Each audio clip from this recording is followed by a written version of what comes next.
जुलाई 2024 को भारत के 3 जो पुराने क्रिमिनल जस्टिस के कानून थे उनको रिप्लेस करके उनकी जगह पर 3 नए कानून बना लागू हो गए हैं। इससे पहले पूर्व जो लॉ चलते थे हमारे पास वो थे इंडियन पेनल कोड चलता था, हमारे पास क्रिमिनल प्रोसीजर कोड था और एक एविडेंस एक्ट था। उनको अब रिप्लेस करके उनकी जगह पर अब आज 3 नए कानून जो हैं वो आज भारत के अंदर लागू हो गए हैं। इन 3 कानून जो लागू हुए हैं इनमें भारतीय न्याय संहिता 2023 होगा और इसके साथ साथ भारतीय नागरिक सुरक्षा संहिता 2023 आज से लागू होगा। इसके साथ भारतीय साक्ष्य अधिनियम जो है 2023 वो भी आज से लागू होगा। तो नए कानून लागू होने से मुझे लगता है कि वो तमाम उन क्षेत्रों को कवर अप कर लिया गया होगा जो पहले कहीं ना कहीं पर पुराने लॉ के अंदर कोई लूप होल रह गए थे या कोई ऐसी चीज़ें त्रुटियां रह गई थी। उन त्रुटियों को दुरुस्त करके नए कानून नए सिस्टम के साथ बना दिए गए हैं। तो क्योंकि जो सरकार है, जो गवर्नमेंट होती है, उनको वो फंडामेंटल राइट जो लोगों के हैं जिसमें लाइफ एंड डिग्निटी की जैसे प्रावधान जो है वो सरकार को देखने होते हैं। इसलिए सरकार ने जो नए लॉ बना करके जो क्राइम जो सोसाइटी में बढ़ रहा है, जो लोग क्राइम जो सोसाइटी में बढ़ रहा है उस क्राइम को भी नकेल पड़ेगी और क्राइम भी कम होंगे और नए लॉ से किसी प्रोसीजरल बेनिफिट जो है वो अक्यूज को होता हुआ नज़र नहीं आएगा। तो मैं समझता हूँ एक अच्छा कदम है और आज के बाद इसकी प्रैक्टिकल जब ये चलेगा तो ये देखा जाएगा कि किस ढंग से ये कितने कारगर साबित होंगे क्रिमिनल्स के खिलाफ और कितना क्राइम कम होगा। ये सारी चीज़ें तो आने वाला वक्त ही तय करेगा। लेकिन आज से ये कानून जो हैं वो हिंदुस्तान भर में लागू हो गए हैं और ये कानून बनने से लगता है कि लोगों को राहत मिलेगी और क्रिमिनल्स को काफ़ी टाइट सिचुएशन का सामना करना पड़ेगा, क्योंकि इसमें पुलिस के पास भी कोई ज़्यादा पावर देने की बात आई है।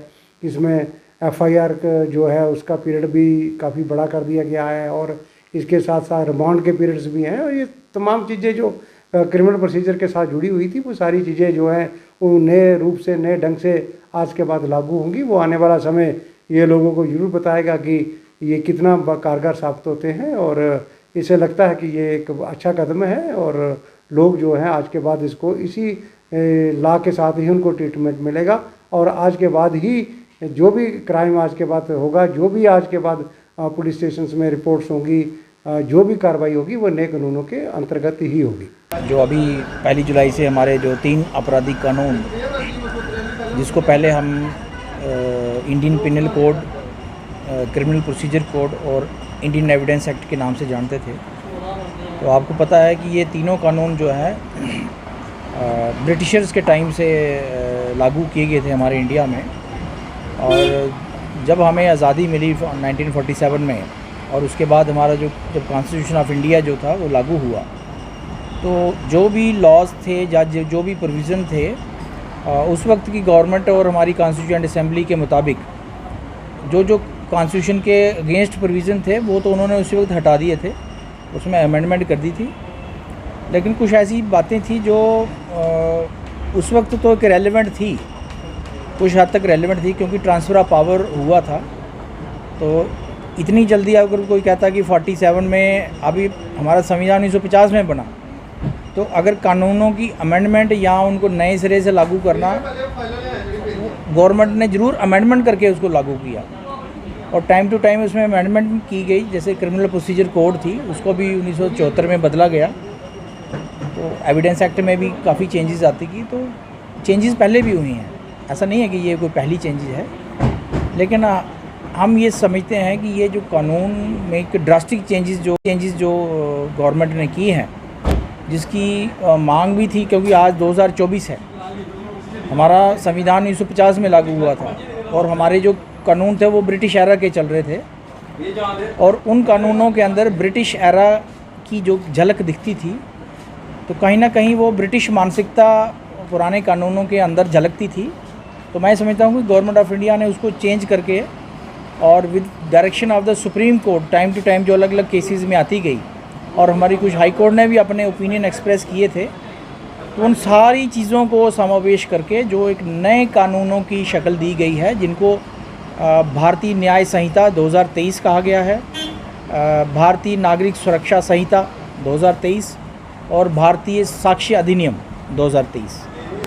ये नई 3 कानून इस तीनों नामों के साथ परिभाषित किए गए हैं। सरकार है उसका जो वेलनेबल ग्रुप रहता है हमारी सोसाइटी का, इसमें वुमेन और चिल्ड्रन को कंसिडर किया जाता है, तो उनको उन्होंने प्रायोरिटी दी, उनको शुरू की सेक्शंस में डाल दिया।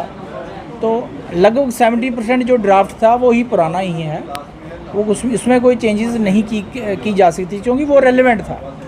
जो रेलेवेंट पार्ट था उसको बदला नहीं जा सकता। वो 70% वही कानून है और 30% उसमें जो चेंजेस की गई है वो नई चीज़ें उसमें ऐड की गई हैं। मेरे कहने का मेरा एक पर्सनल ओपिनियन ये भी है कि कानून जो बनते हैं वो बनते तो ठीक हैं, जनता की भलाई के लिए बनते हैं, लेकिन अब वो कितने ग्राउंड पर एग्जीक्यूट हो पाते हैं, कितने ग्राउंड पर सक्सेसफुल हो पाते हैं, ये वक्त बताएगा।